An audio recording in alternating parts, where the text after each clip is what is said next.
Γεια σας παιδιά και καλώς ορίσατε σε ένα βίντεο που κάνουμε σήμερα.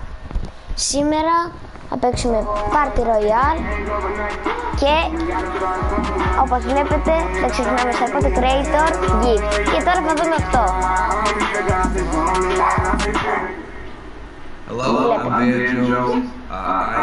Λοιπόν, θα σας ποιος είναι τώρα. Σας αφήνω, δεν μιλάω άλλο. Γεια σας. But the most important thing I can tell you about myself right now, I am a black man in America in 2020. Αυτός είναι ο Captain America, ρε, και λέει για τον Captain America. And I think we're at a moment where we can actually have a conversation about what that actually means. You know, black culture is celebrated. Black culture is love. The black experience that gives rise to that culture, I think it's often disrespected, it's dismissed, it's minimized, or it's just not well understood. But I think we are now at a moment where there's a shift. We're going to have an extraordinary experience together today. We're going to do this town hall. It's called Meet the People. And what we want you to understand is we aren't just talking to talk. We want to talk so you can take action. And this is going to be an interactive experience. We're going to give you tools, information that you can use in the real world. We want you to screenshot stuff. We want you to invite people into this conversation. Because that's really, I think, what's needed. We need a bigger conversation. We're going to use technology to do it. You know, for me, black lives have always mattered. That's not new. Black lives have mattered from the beginning of time. What's new is the willingness of people to talk about it. And we have an opportunity to amplify the discussion and to move things forward, especially today. This town hall we're doing, We the People, is going to have some of the biggest voices for change in the country, all in the palm of your hand, including Killer Mike, who is just a legend in my mind. Jamel Hill is going to be here. We're also going to hear from Elaine Welteroth. Now, she's an author, but she's already made history. And she's made history because in the history of Condé Nast, with all the magazines they own and control, only 2 people have ever been named editor-in-chief, and she is one of them. So please welcome to this conversation, Elaine Welteroth.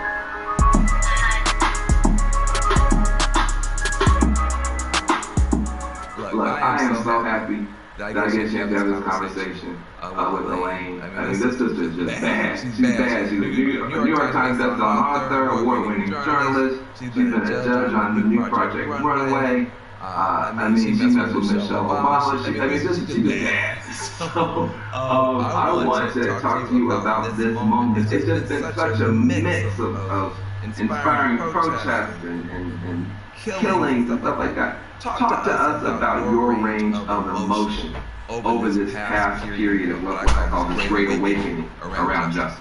It's been really heavy. It's been really emotional. You know, this is not new for black people in America, right? We have been for a long time around these senseless murders. Το κοτσομπολιό, παιδιά.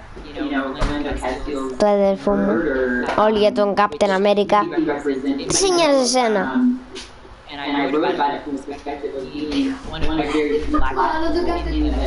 Φύγε. Σε φέραν.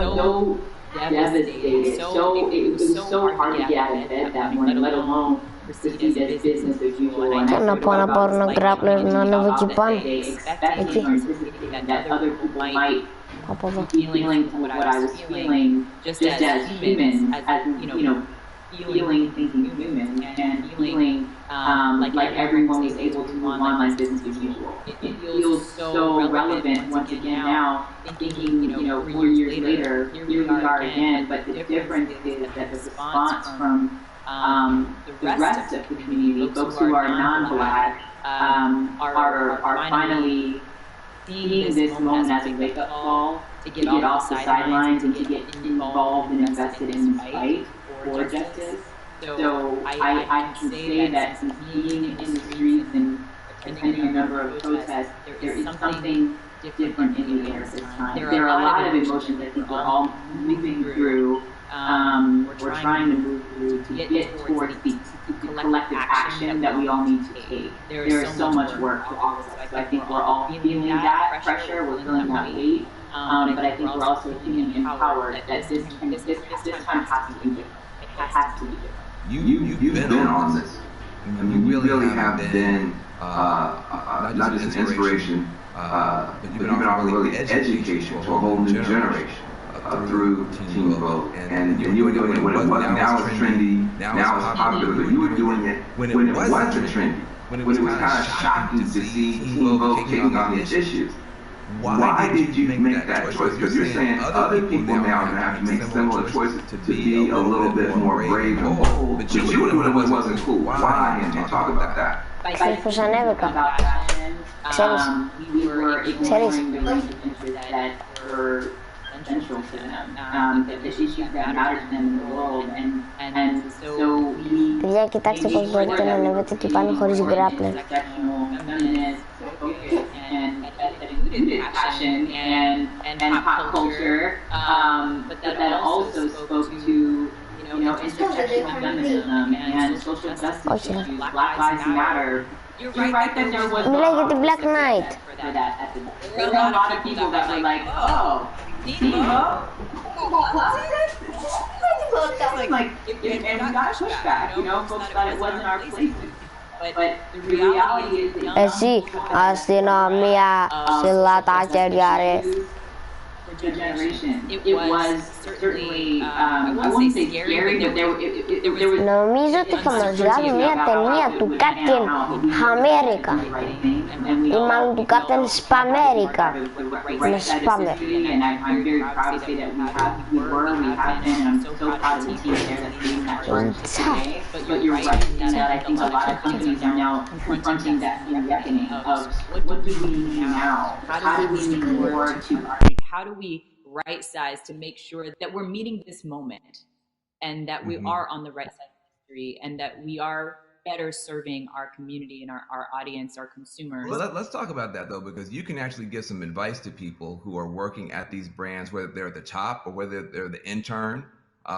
These brands are going to now have to do some of what you've already done. I mean, you're a pioneer. That means you've done that.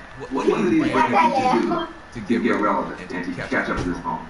So there's three steps I would say that every individual brand or corporation can follow. First of all, you have to take inventory of where you fall. You can't be a part of the solution if you don't recognize how you are part of the problem. Say that one more time. Just preach. I think that nobody wants to say they're racist. Nobody wants to raise their hand and say, I haven't done my part here, or I recognize that I could do better. And so it's, I think, important to just acknowledge what part have you been playing to take inventory? What does the complexion of your newsroom look like? Who's in your boardroom? Who has those board seats? And let's look at every level of management, all the way down to the intern level. Take an honest assessment of where we are. And I don't mean just looking at your campaigns. And so we have to push ourselves further. And so that's part of step one is taking one. Step two, take ownership, acknowledging where you need to change, where you need to be better. And then the third step is take action.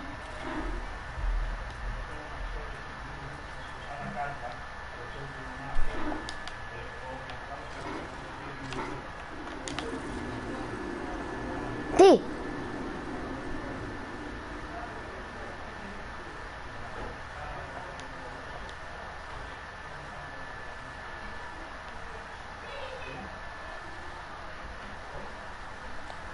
Something I can do with my contacts, with my experience, with my Copy to skill set. What can I uniquely do? I hope everyone's asking themselves that question. And one of my very close friends, Aurora James, and I were having a conversation when all the protests were kicking off about what we want to see from the company. Because we were starting to see all the, the we stand with the Black community and Black Lives Matter was starting to come from companies that we're just like, how in the world is this corporation, they have zero black people in their executive leadership team. Something's not adding up. And so we sat there and we thought about what is our ask to brands? So Aurora James, who is my dear friend, and she is a black business owner. She's a successful accessories designer. She and I spoke, and she decided that she was going to say, I want to start something. And this is the kind of origin story for what became the 15% pledge. And now the 15% pledge, which Aurora James founded, and I'm working with her on, it's saying to corporations, specifically big box retailers, you need to go beyond making a movement to stand in solidarity with the black community. You need to go beyond even a one-time donation. What we are asking for is 15% of your shelf space to be dedicated to supporting black businesses, black-owned businesses. That is a big ask. And the reason we decided 15% is because 50% of the population, nearly 15% of the population is black. So let's put ourselves representatively on your shelves. And it has been 3 weeks, and this thing has already exploded. It has gotten so much momentum, which is so exciting to see. I hope that we can empower black business owners, because they are the most during the coronavirus, and for anybody who's watching and wants to get involved with the 15% pledge, I really encourage you to go to the website 15%pledge.org.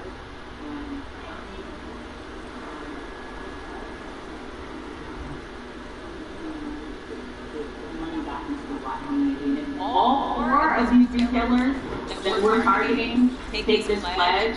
This will mean over $14 billion being funneled back into the black community. So it is a really big mission, and we're really excited about the impact that we can make if we all come together and push brands to do the right thing right now.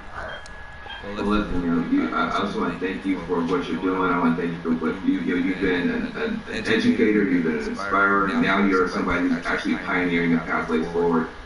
You got a commitment from these corporations because you have a commitment in yourself to change. And I hope other people take inspiration from you. Thank you so much for being here. We 100%. 100%. And I appreciate you, and you too. I'm such a fan of the work that you do. You're such an important voice, and I'm a fan. I keep doing what you're doing too. This is an honor to be interviewed by you, so thank you. Hip hop is a universal sound, but it does a lot more than just entertain. Hip hop educates, hip hop motivates. It's the voice of the generation, and every generation finds a voice in hip hop. And this new generation is no different. Atlanta artist Lil Baby has really stepped up to the plate. Got a new song he penned in the middle of all this. It's called The Bigger Picture. And he puts a visual to it. Check out the video. Yes,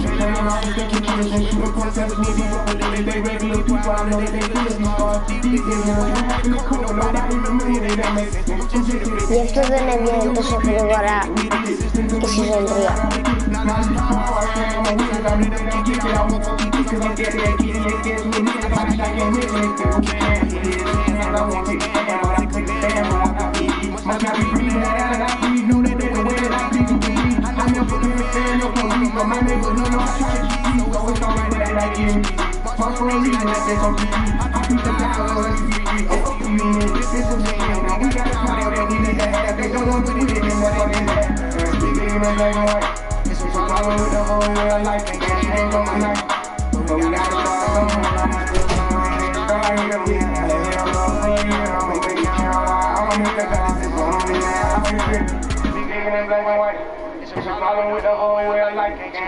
Ναι, γιατί βγήκε το skin με τη μάσκα.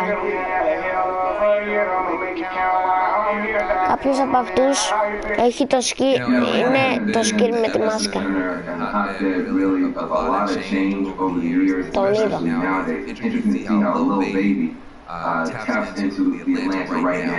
And brings it to the screen. I mean, that is 2020. That is what it's like right now. Δεν είναι ο John Cena αυτός. And Δεν είναι ο John Cena. Πω, He's in Jay-Z territory at this point, Bob Dylan territory. Johnny έλεγε. It's bigger than black and white. It's a problem of the whole way of life. It can't change overnight. That's a whole political theory. That's college. Άρε με τόμαξες. A bunch of other issues going on. It takes time to change. There's a level of wisdom there. And I think it just comes down to the generation that's seen so much already. They've gone through so much already. They know it's not a simple thing. It's going to take a long time. But that's different than fight the power. My generation, our anthem was all like, we're going to turn it over today. We're going to make change tomorrow. I think this is a new twist on hip-hop's politics coming through in the song. You can't have a political movement without political music. It just never happened. You go back to the labor movement, civil rights movement, women's rights movement. You always have musicians and artists step up because a revolution is a change of heart first. Before anything else changes in law and politics, and government, in the economy, the first change has to be in the human heart. And that's what art does. Art moves you. Music moves you. And I'm just so proud that Lil Baby is using his platform to move this whole country forward and to move this cause forward. All right, my girl Jamel Hill is going to take over for me. She gets the honor. I'm kind of jealous, but she gets the honor of talking to and interviewing the great Killer Mike. He is an author. He's an actor. He's an activist. He's a musician. He's a living legend. Listen to Killer Mike.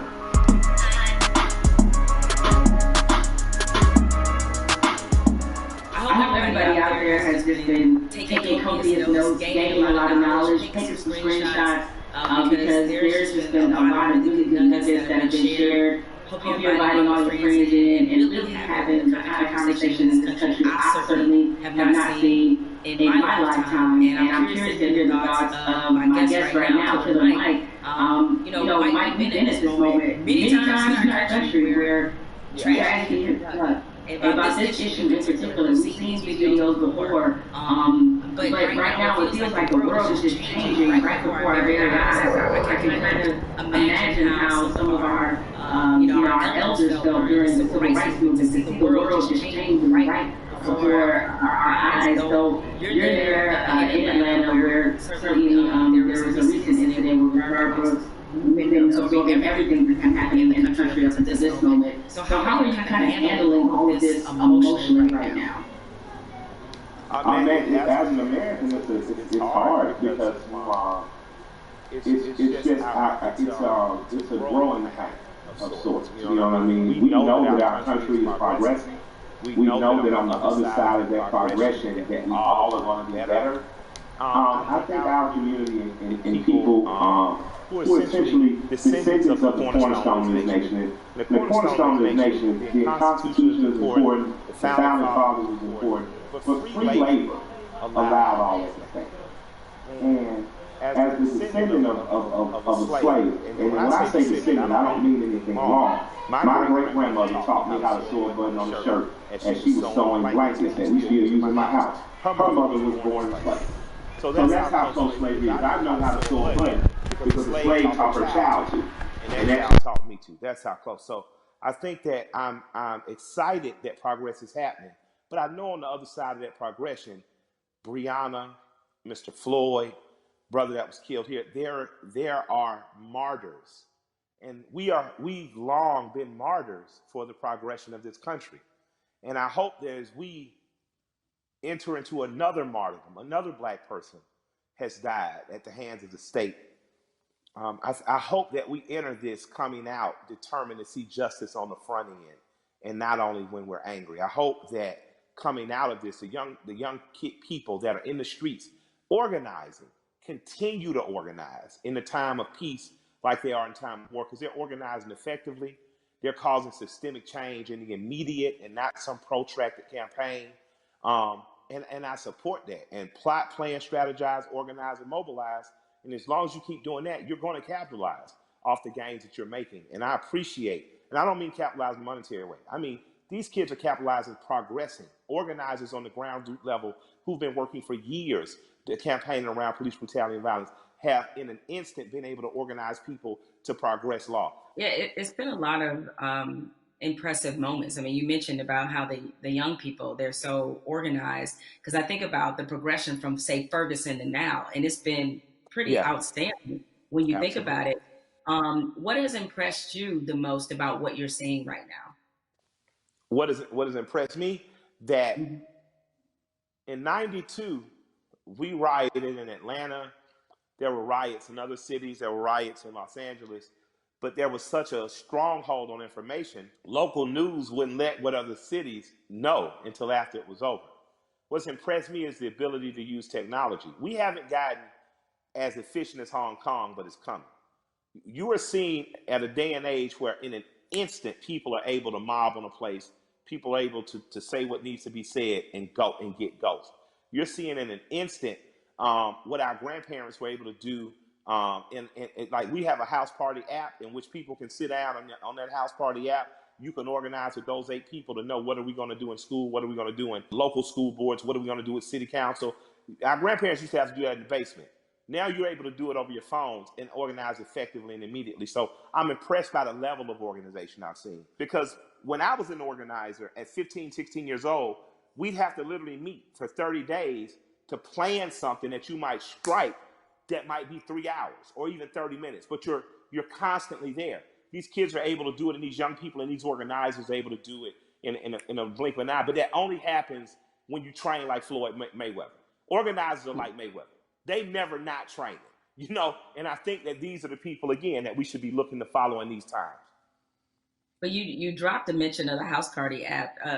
Mike, are you on House Party? You use it? I just found out about it. I got the cool people in my life helped me to what's new. The 2 apps I'm most interested in right now are House Party, and there's an app called Convos that allows me to speak directly back and forth with people. That's a lot cooler than sometimes Twitter where stuff gets lost in translation. But I'm still over there tweeting with the angry moms and dads. Shouts out to the old folks. I think about where activism was on this issue in particular when Ferguson happened, and looking at it now, and while there was definitely a lot of positives that came out of Ferguson, particularly the Black Lives Matter movement.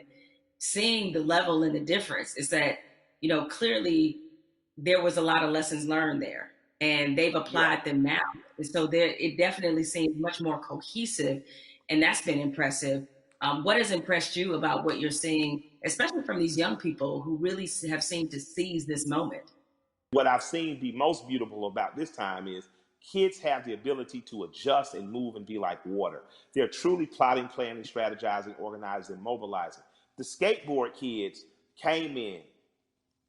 Usually you would see in the 60s, black people look like me and you.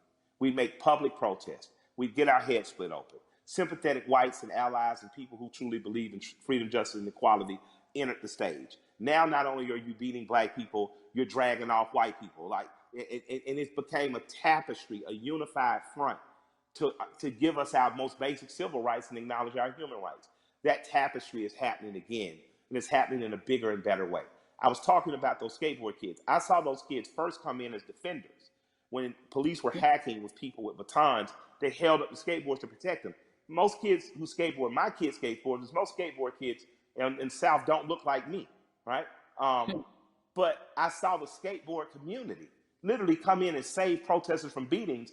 And then they got really frisky and they started attacking back. And I was like, although I don't want violence in the streets because those kids deserve to grow to be adults without being soldiers against the state that their parents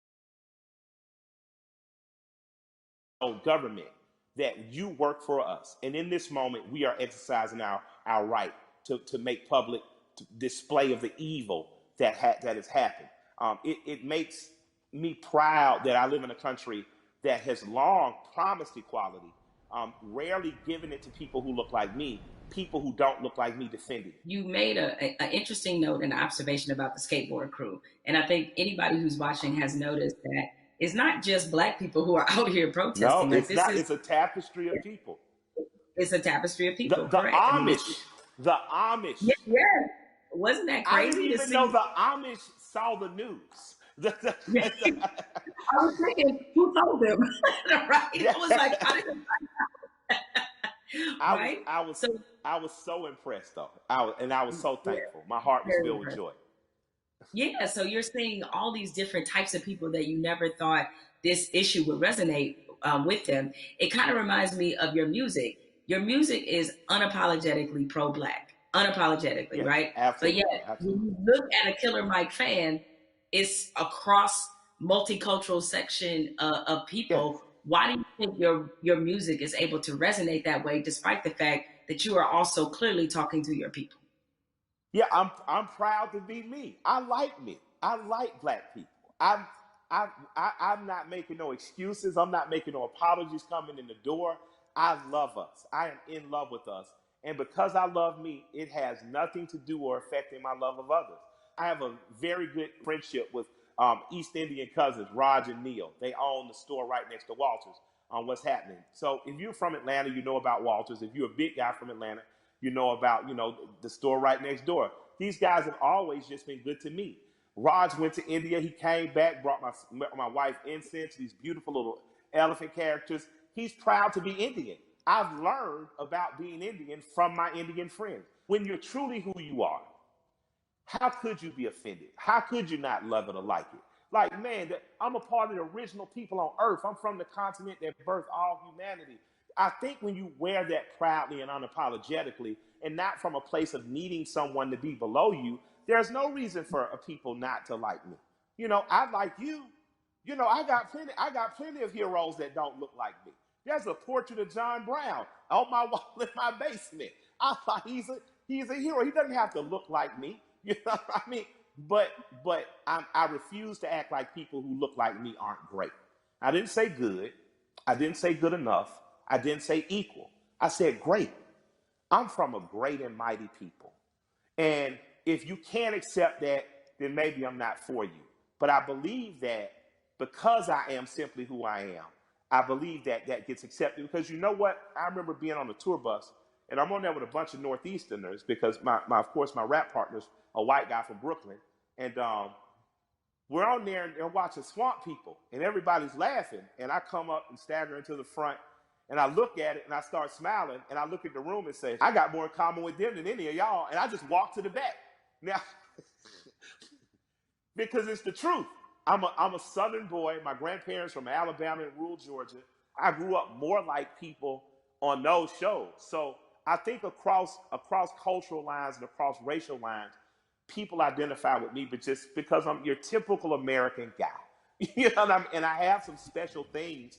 I'm not going to deny that I'm special. I was a smart kid, went to Morehouse, had an understanding of some cool stuff. I married a beautiful woman, that helps.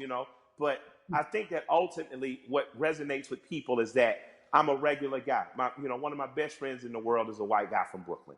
So I think that people understand that I have the ability not to look past your race or ethnicity, not to look past who you are culturally, but to look at it and love it and learn from it without wanting to co-opt it or be it. What you're talking about in a very succinct and robust way is really allyship. And that's been a word that, yeah, you have a lot of, it sounds like you have a lot of really great allies that are in your life.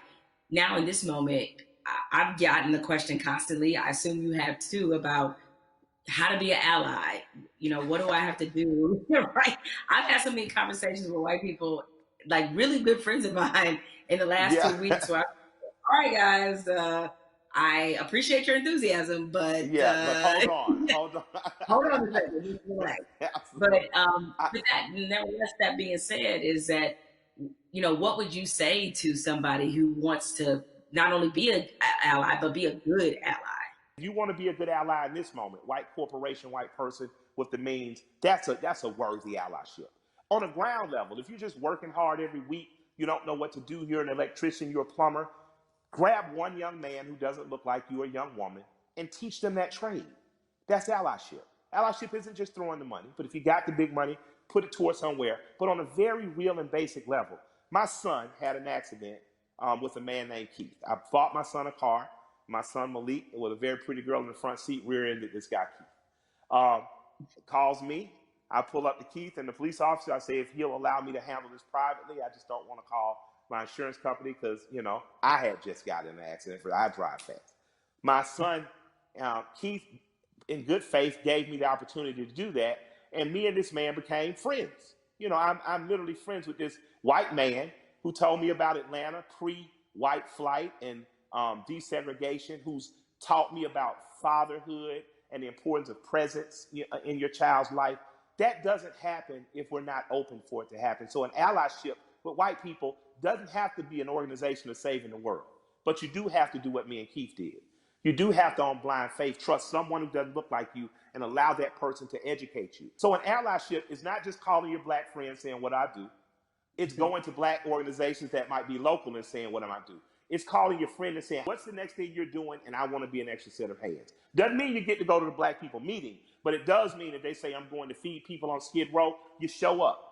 And you show up with empathy and care and you do it. And I'm going to tell you, we need doctors in that space. We need lawyers in that space. We need legislators in that space. We need the people who are really empowered to be in that space, because there's some things that need to happen on ground level that once the grassroots people have gotten it here, there needs to be money put behind these things. A lot of the problems that we have now that are erupting could have been solved in 96, 2006, 2016, and all these other years, but we chose not to because we trusted the right thing's going to happen. Right thing's not going to happen unless we make it. And after that, you have the potential to truly be brothers and sisters. You have the potential to be past the letting cultural, national, religious markers evict the fact that I know that I'm talking and I'm with a human being, and at our very core, past any physical difference, my job is to honor the soul of that other human being. So there's no need to have allies because I'm not at war. I truly have a brother and sister. There's no need to have an ally because there's no threat of war. I refuse to send any 18-year-old boy or girl off to die. And that has to be something that's much, much deeper than policy, much, much deeper than the human condition in the last 500 years. We have to get back to that. So that's my humble opinion. I don't know, where that takes white America, but I hope we stay standing up, fighting together. Mike, we've been having this great conversation, and a lot of people watching, they probably want to know, because again, these things happen in flashes where 1 minute we're talking about this, everybody's fired up, everybody's willing to do things, and then the next minute, the momentum dies. So how can the people who are watching now, how can they keep this conversation, this action, this momentum going? Take this conversation, get 8 to 10 people around you, your neighbors and people who live within 10 square miles, and start to see what you can do to affect. And then connect with other people that may be in closer proximity, 30, 40, 50 miles, even another city or places that are doing it right, that are doing it right in other places. Connect with those people and just if all of us do a little bit, no one has to do a lot. If all of us do a little, if all of us pick a little to do, no one will have to do a lot. That's a word right there. If we all do a little bit, nobody has to do a lot. Has to do a lot, absolutely. Nobody has to do a lot. Mike, I have enjoyed this conversation like I enjoy every conversation with you. I can certainly talk to you. Yes, it is mutual. The mutual respect and love of society right here.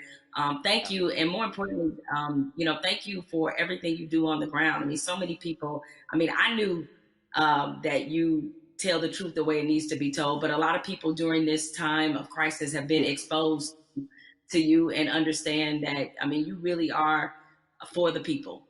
This is called We the People. This is you all day long. So thank you for all the work and all the inspiration, all the words, everything that you're adding to this conversation, and more importantly, to this action. With that said, we have to say goodbye, but we don't have to get out of here just yet, because I'm gonna toss this on to my brother, Van Jules, who can take it from here.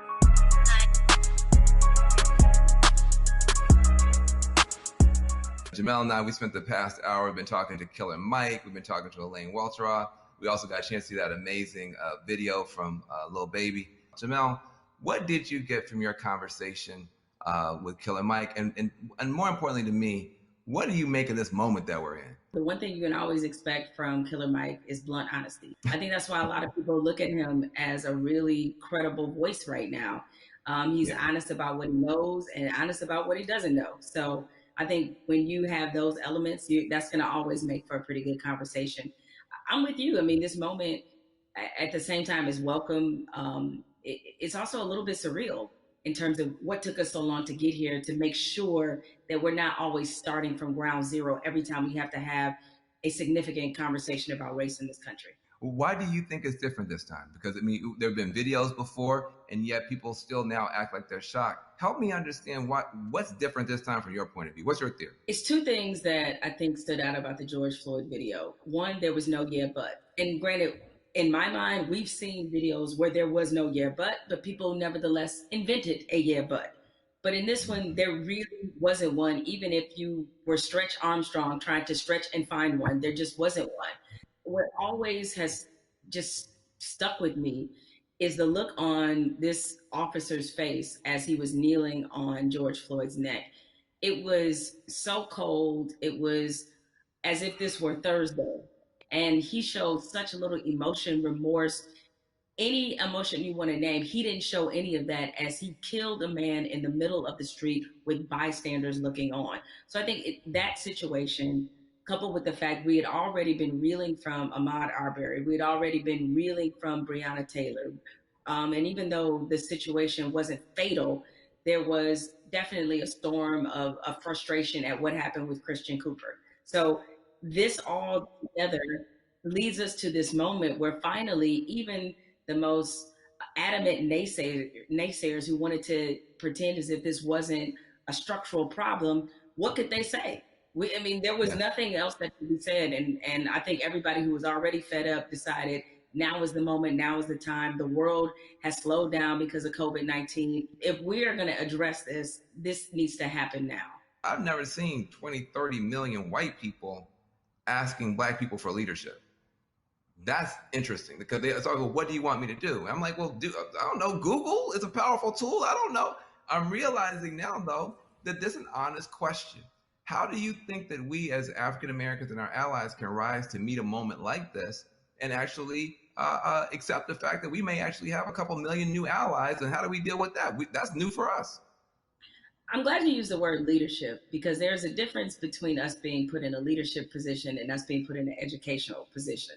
The educational part, we're long past, right? Like we don't want to be educating anybody else about race. We're not here to soothe you. We're not here to make you feel better. But leadership is something different. And it looks different depending on how you want us to take that leadership. Certainly, we are accustomed to being a voice on these issues. We're accustomed to setting the agenda. It's fine if we continue to lead in that direction. I think what we're looking for is if this were, a relay race, we want to pass the baton and we want you to be able to say, okay, here's what we've been feeling about this issue. Here's what needs to happen to change it.